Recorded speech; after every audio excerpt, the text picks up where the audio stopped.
श्री कृष्ण ने अर्जुन से क्यों कहा कि जयद्रथ का मस्तक अगर धरती पर गिरा तो तुम्हारे सिर के भी 100 टुकड़े हो जाएंगे।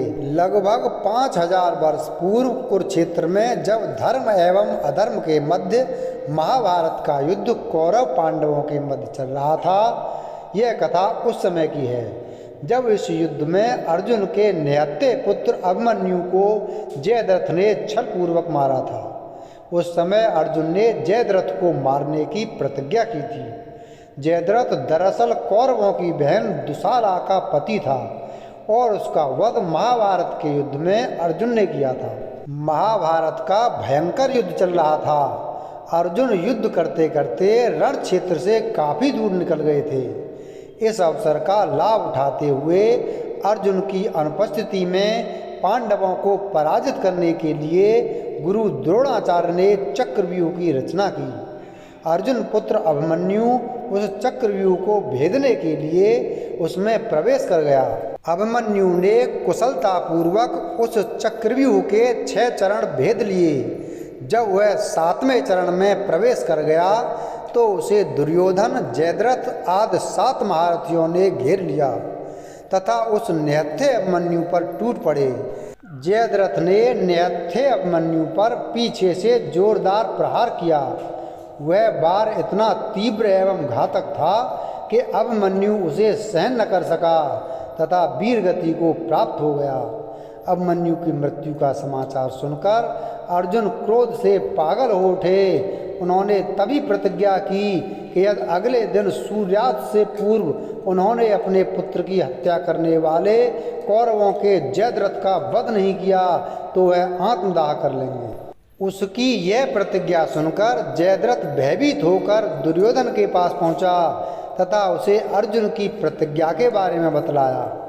दुर्योधन जयद्रथ का भय दूर करते हुए बोला, चिंता मत करो मित्र, मैं तथा सारी कौरव सेना महान योद्धा कर्ण सहित कल महाभारत के युद्ध में तुम्हारी रक्षा करेंगे। कल शाम होने तक अर्जुन तुम तक नहीं पहुंच पाएगा, उसे शाम होने पर आत्मदाह करना ही पड़ेगा।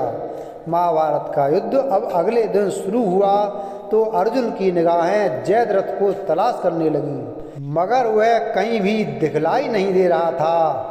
धीरे धीरे दिन बीतने लगा तथा अर्जुन की निराशा भी बढ़ने लगी कि उन्होंने कल जो प्रतिज्ञा ली थी उसे वह पूरी नहीं कर पाएंगे।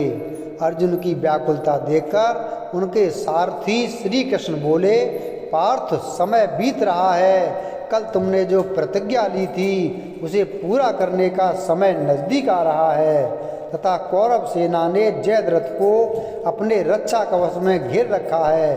अब तुम शीघ्रता से कौरव सेना का संहार करते हुए अपने लक्ष्य की ओर बढ़ो। अपने सारथी भगवान श्री कृष्ण के ये शब्द सुनकर अर्जुन का उत्साह बढ़ा और वह जोश से युद्ध करने लगे, परंतु जयद्रथ तक पहुंचना मुश्किल था। संध्या होने वाली थी, तभी श्री कृष्ण ने अपनी माया फैला दी। इसके फलस्वरूप सूर्य बादलों में छिप गया तथा संध्या का भ्रम उत्पन्न हो गया।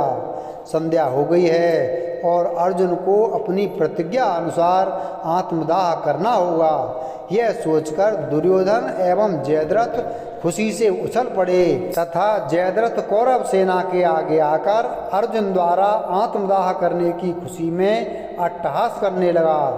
जयद्रथ को देखकर श्री कृष्ण बोले, हे पार्थ, तुम्हारा शत्रु तुम्हारे सामने खड़ा है, उठाओ अपना गांडीव और वध कर दो जयद्रथ का। वह देखो अभी सूर्यास्त नहीं हुआ है। यह कहकर श्री कृष्ण ने अपनी माया समेट ली। देखते ही देखते सूर्य बादलों की ओर से बाहर आ गया। सबकी निगाहें आसमान में सूर्य की तरफ उठ गईं। सूर्य अभी भी चमक रहा था। यह देखकर दुर्योधन एवं जयद्रथ के पैरों तले जमीन खिसक गई। जयद्रथ डर कर भागने लगा।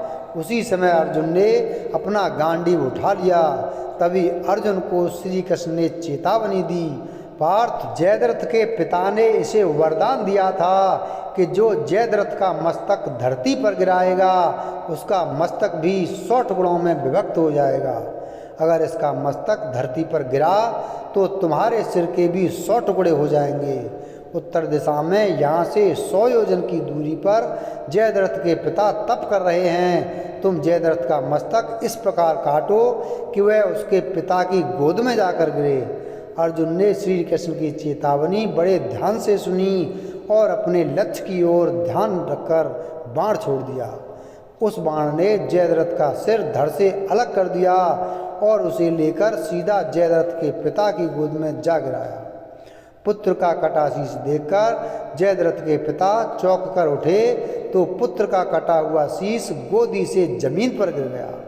जयद्रथ के कटे शीश के जमीन पर गिरते ही जयद्रथ के पिता के शीश के 100 टुकड़े हो गए। इस प्रकार अर्जुन ने जयद्रथ की मौत का बदला लेकर अपनी प्रतिज्ञा पूरी की। वीडियो अगर पसंद आई हो तो वीडियो को लाइक करें, चैनल को सब्सक्राइब करें और बेल आइकन प्रेस करें। धन्यवाद।